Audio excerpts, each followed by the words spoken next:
Good evening, everyone. It's Sunday evening, and it's the 23rd of July. I hope you had a good weekend. I've entitled this video Unexpected Negative Events. Unexpected Negative Events. When you look back over your life, we have a wide range of experiences that we've gone through.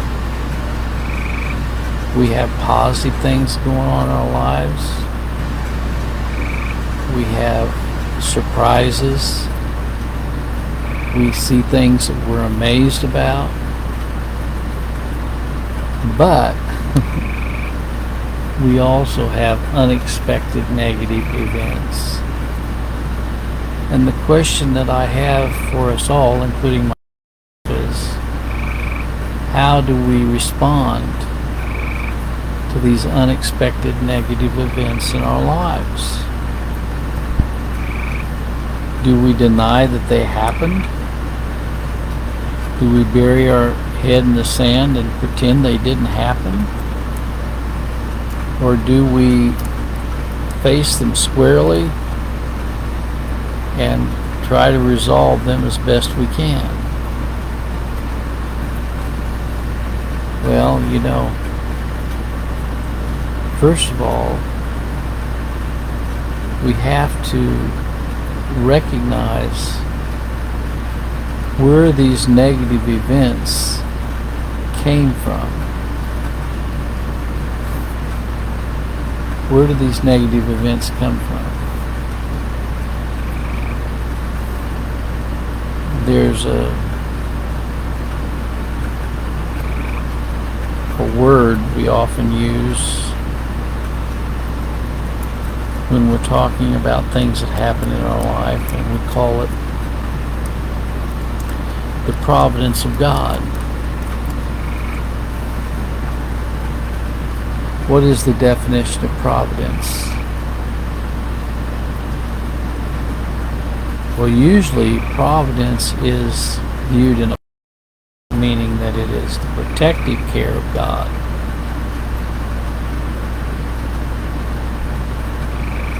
Timely preparation for future eventualities.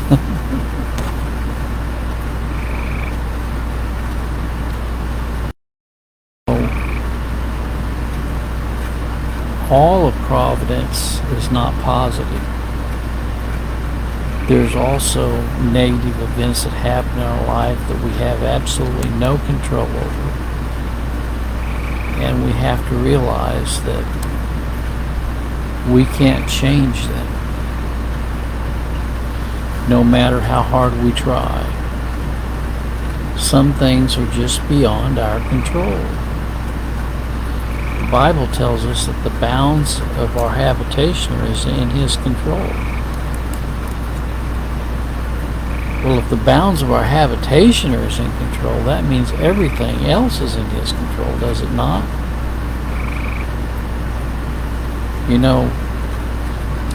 We look at the life of Joseph and we see that there were many things that happened in Joseph's life that he had no control over. He had no control when his brothers threw him down into the pit, when they sold him into Egypt, into slavery, when he was falsely charged with rape and thrown into prison. He had no control over those events. Acts 17:26 says that, and hath made of one blood all nations of men for to dwell on all the face of the earth, and hath determined the times before appointed and the bounds of their habitation. That's a little scary, is it not? Is that not a little scary? I think it is. To realize that we don't have any control even over where we're living, what city we're living in, what state we're living in,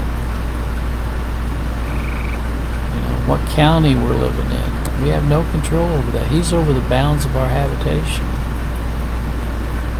Tonight we're talking about unexpected negative events in our lives. That's what we've entitled this video. Unexpected negative events. We all have them. You know, when I was 3 years old, I had a brother. His name was Gary, and Gary was 4 years old, and Gary died of pneumonia.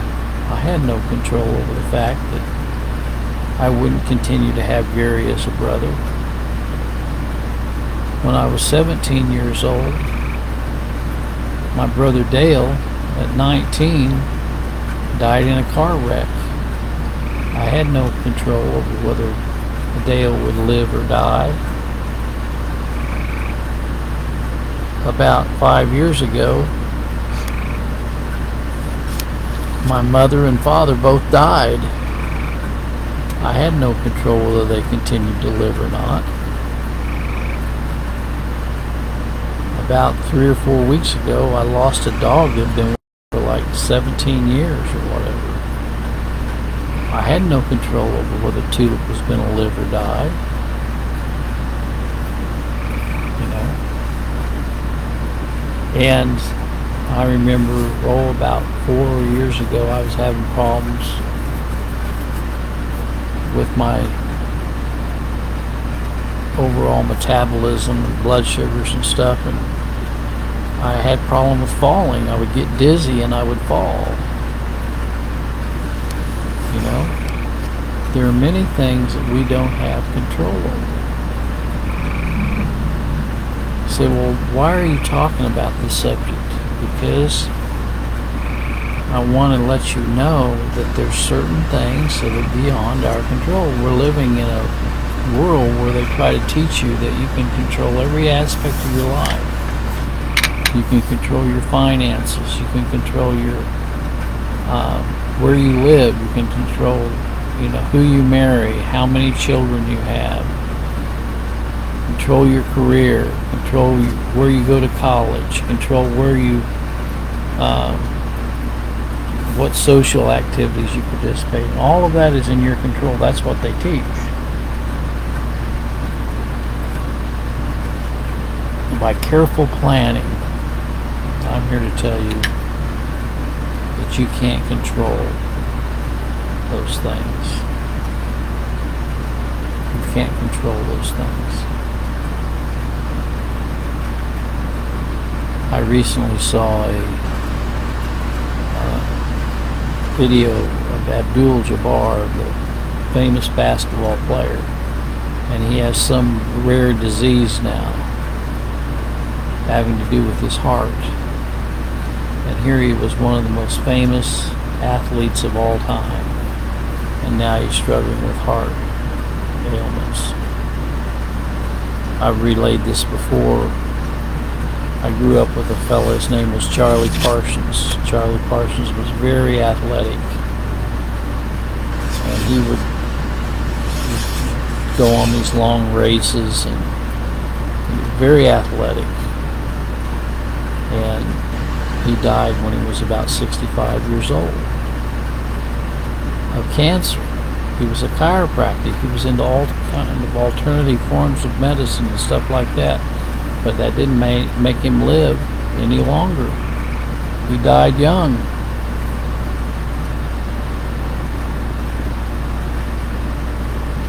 Sometimes it seems like the people that you would think would have the least chance of dying are the ones that die. And the ones you think would never live a long life are the ones that live the longest. That should show us that we often are not ready for unexpected negative things that happen in our lives. And so it's better off for us to be resigned to the fact that God is in control. We are not in control. Even though we've been taught that our whole lives, we're not in control. God's in control. And that's what I had on my mind this evening. And God is also in control of our salvation. We're not in control of it. We've been taught our whole lives that we have a free will. We don't have a free will. We're born and conceived in sin, and unless we're predestinated unto adoption and born again by the Spirit of God, we can never have faith, because faith comes from God. He's the author and finisher of faith. We don't author our own faith. We're not in charge of our own faith. We're not justified by our own faith. We're justified by the faith of Christ. Well, think about these things. And I hope you have a good week. And I hope you don't come across any unexpected negative things this week in your life. But if you do, just be resigned to the fact that God's in control of all things. God bless.